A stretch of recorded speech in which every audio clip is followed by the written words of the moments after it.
SG TV வழங்கும் இன்றைய ராசி பலன் ஜூலை 12 2025 சனிக்கிழமை. கேன்சர் சோகஸ்மெலி.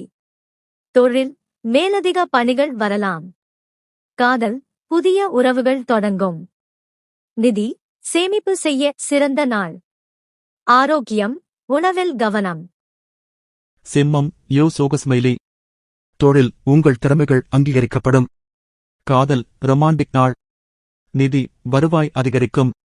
ஆரோக்கியம் ஆற்றல் நிரம்பியிருக்கும். கன்னி வர்கோ சோகஸ்மெலி. தொழில் முக்கியமான முடிவுகள் எடுக்கலாம். காதல் உங்கள் கருத்துக்களை பகிர்ந்து கொள்ளுங்கள். நிதி திட்டமிடல் செய்யுங்கள். ஆரோக்கியம் வழக்கத்தை பராமரிக்கவும். துலாம் லிப்ரா சோகஸ்மெலி. தொழில் கூட்டு வணிகம் நல்லது. காதல் உறவுகள் ஆழமடையும். நிதி பழைய கடன்கள் தீரும். நாளை சந்திப்போம்.